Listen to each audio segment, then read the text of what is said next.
Pendant la Seconde Guerre mondiale, l'industrie du cinéma allemand fait l'objet d'un grand investissement financier. Joseph Goebbels et Hitler sont personnellement impliqués dans la production.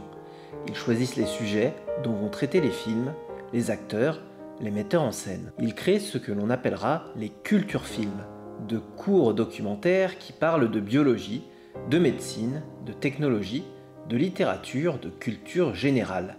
La majorité des culturfilms étaient cependant orientés vers le sujet de la guerre. On peut citer Deutsche Panzer de Walter Rothman ou Atlantic Wall d'Arnold Frank. Le culturfilm Heimwald von Katyn, sorti en 1943, ne sera diffusé qu'en dehors de l'Allemagne pour ne pas choquer la population.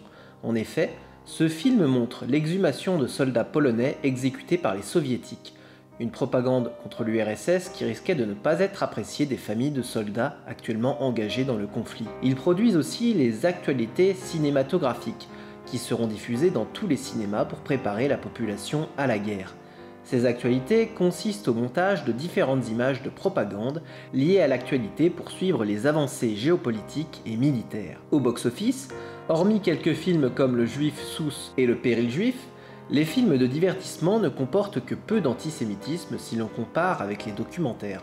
Ces films sont mal reçus par le public et ne resteront finalement pas très longtemps sur le grand écran. Sorti en 1945, Theresienstadt, en plus d'être le nom d'un documentaire, est aussi celui d'un camp de concentration. Le film représentait un ghetto en Tchécoslovaquie, comme si c'était un centre de vacances. Il était destiné à des pays neutres et à des organisations humanitaires comme la Croix-Rouge. Le film est aujourd'hui incomplet car seulement quelques extraits ont été retrouvés. En 1940, les films sur la campagne de Pologne sont populaires au sein de la population allemande. Une campagne militaire victorieuse pour l'Allemagne où les militaires filment eux-mêmes sur les champs de bataille. L'armée de l'air a aussi droit à son moment de glorification avec le baptême du feu sorti en 1940. L'invasion de la Pologne est présentée comme une réponse allemande, une riposte aux provocations de la Pologne. Enfin, on peut citer Combat à l'Ouest qui traite de la conquête militaire de l'Europe de l'Ouest. La popularité des documentaires de guerre prend fin en même temps que vient le tournant pour l'Allemagne. Maintenant, passons au long métrage. Les films produits en Allemagne n'étaient pas tous directement politiques. Un cinquième seulement des films était en réalité directement propagandiste ou avec une connotation politique. Goebbels savait que produire des œuvres avec un but propagandiste dissuaderait le public d'aller les voir et rendrait le cinéma allemand impopulaire. Surtout qu'il y en avait déjà assez largement via les documentaires et les actualités cinématographiques.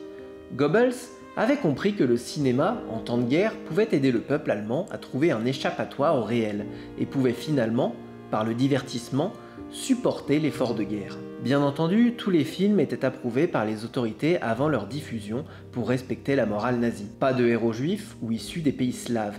Un film contenant le plus de propagande est probablement Le Juif Souss de Veit Harlan. Sa femme, Christina Soderbohm, est l'une des actrices les plus populaires d'Allemagne qui tient l'un des premiers rôles. Le personnage principal est inspiré de Joseph Souss, Oppenheimer, un banquier juif. Ce film détient tous les stéréotypes possibles sur les juifs. Souss est un personnage méchant qui va corrompre une nation. Il terminera pendu par décision de justice. La dernière scène du film indique au public de ne jamais oublier que les juifs sont un danger pour la société allemande. Le Juif Souss sera un immense succès, notamment dû à son casting composé d'acteurs populaires et de décors luxueux qui auront époustouflé le public. Veit Harlan a aussi réalisé La Ville dorée, une fois encore avec Christina Soderbohm qui se retrouve comme actrice principale de ce long métrage. Son personnage est séduit par un cousin tchèque et est par conséquent rejeté par son père allemand. Elle finit par laver la honte de la famille en se noyant. L'actrice, habituée à se suicider par noyade dans ses films, était surnommée la noyée du Reich. Le film Le Grand Roi sur Frédéric II de Prusse fait des parallèles avec Adolf Hitler et le film Kolberg. Se déroulant pendant la guerre napoléonienne, il montre la ville de Kolberg résistant contre l'envahisseur français. L'unité dans la résistance à l'envahisseur qui se bat jusqu'à la mort est mise en avant. Le parallèle est fait avec la réalité, avec l'armée rouge qui avançait dangereusement en direction de Berlin. La population devait être prête à mourir pour le pays. Le film de genre se prête plus facilement aux intentions propagandistes. Le président Kruger est le premier à remporter la récompense de film de la nation par Goebbels. Il gagne également la Coupe Mussolini du meilleur film étranger au Festival de Venise. Le président Kruger traite des camps de concentration anglais. Il porte la prétention d'être une sorte de cuirassé Potemkin pour l'Allemagne. Emil Jennings y interprète Paul Kruger, ancien président de la République sud-africaine. Le film est anti-britannique et cherche à démontrer que ce sont eux qui ont créé le concept de camp de concentration durant la guerre des Boers en Afrique du Sud. Le commandant du camp de concentration du film est un sosie de Winston Churchill pour ne pas faire très subtil. Plusieurs films anti-britanniques font le lien entre les Anglais et les Juifs qui partagent la même perfidie, comme dans Grandison le Félon ou Ma vie pour l'Irlande. Dans la satire anti-britannique, on peut également citer le Titanic de 1943, un film de Herbert Selpin et Werner Klinger, qui fait passer la catastrophe du légendaire navire de croisière pour une incompétence du personnel anglais. Les Allemands, dans le film, sont en opposition aux personnages britanniques et sont plus aptes à survivre à la catastrophe. Dans les parallèles entre grandes figures historiques et Hitler, on peut citer Bismarck. Il a été utilisé pour faire le lien entre Hitler et le chancelier prusse Otto von Bismarck. Dans Le Grand Amour de Rolf Hansen, une femme accepte de vivre avec un pilote de la Luftwaffe qui met sa vie en péril pour la survie de la nation. Le cinéma allemand avait cependant ses limites et sa plus grande limite fut son incapacité à changer les mentalités du public. Nous allons notamment le voir avec l'échec de l'exportation. L'Allemagne visait les marchés étrangers car elle était inquiète que ses films ne dépeignent trop le pays sous un mauvais jour, ce qui était déjà le cas pendant la Première Guerre mondiale. Si l'on revient en arrière, lors de la sortie en 1930 de À l'Ouest rien de nouveau, le film fut contesté par Goebbels, qualifiant le film de juif américain. Pour Goebbels et Hitler, un bon film de guerre représentant l'Allemagne, c'était plutôt L'Aube de Vernon Sevel et Gustav Utzicki, un film qui raconte le sacrifice d'un équipage d'un sous-marin allemand pendant la Première Guerre mondiale. Un film qui aura un énorme succès, mais sera censuré en Grande-Bretagne, au Luxembourg et aux Pays-Bas. Hitler et Goebbels ont vite compris qu'il serait compliqué d'exporter des films à connotation propagandiste à l'étranger. Ils en firent donc de même pour les films étrangers présentant une mauvaise image de l'Allemagne. Lors de la sortie du film britannique Après, de James Whale, le Luxembourg reçut des pressions de l'Allemagne pour que le film soit censuré.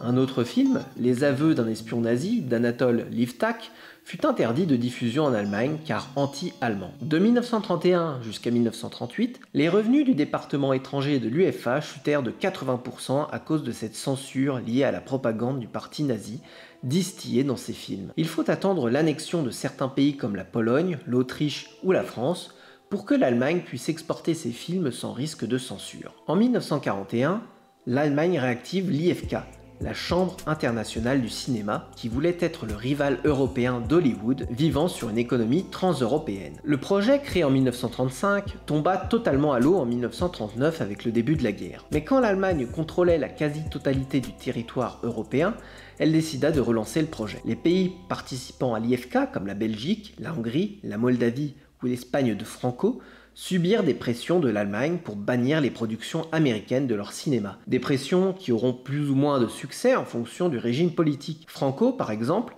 ne céda jamais au chantage de l'Allemagne. En bannissant les productions britanniques et américaines, les pays occupés pensaient que leur industrie reprendrait le dessus et produirait plus de films, mais en réalité, l'Allemagne avait la main mise. L'Allemagne n'attribue aucune aide pour les productions locales des pays occupés, comme en Belgique par exemple. L'Allemagne se mettait en avant, sauf en France, où Alfred Greven dirigeait la firme Continental Films basée à Paris. Proche de Goebbels, il avait la responsabilité de réorganiser l'industrie du film en Belgique, en France et aux Pays-Bas. Il en profite pour avantager la France et investir dans des productions locales, permettant à certains grands films de voir le jour comme Le Corbeau, L'Assassin habite au 21 ou La Main du Diable. L'Allemagne ne lui en tiendra cependant pas rigueur étant donné qu'elle détenait Continental Films. Par ailleurs, ces diverses productions françaises permettaient de générer d'importants revenus à l'État allemand. La France faisait donc office d'exception alors que les pays occupés et les pays neutres subirent une pression pour qu'on produise et diffuse des films de l'industrie nazie. En conclusion, d'un point de vue économique, l'exportation du cinéma allemand en Europe fut un succès. Le public se ruait dans les salles pour voir les stars allemandes comme Sarah Leander, Christina Soderbohm, Willy Forst, Heinz Rüthmann ou Marika Rock. Mais pour ce qui est de se rapprocher de l'Allemagne, de soutenir l'effort de guerre, d'accepter au moins en partie l'idéologie nazie, Ce fut un échec. Les actualités cinématographiques furent rejetées par les populations étrangères qui n'y voyaient que mensonges et propagande et non un véritable œil sur le conflit en cours. Lorsque la fin de la guerre approcha, le cinéma de propagande nazie ne fonctionnait même plus dans son propre pays. Le moral était au plus bas, l'Allemagne allait perdre la guerre et l'industrie du cinéma se préparait à connaître un nouveau chamboulement avec l'effondrement du pays. Merci d'avoir suivi cette vidéo, likez, partagez et abonnez-vous. Pour la prochaine histoire du cinéma de propagande, je n'ai pas encore décidé la destination, mais ce qui est sûr, c'est que nous voyagerons sur un autre continent. À la prochaine.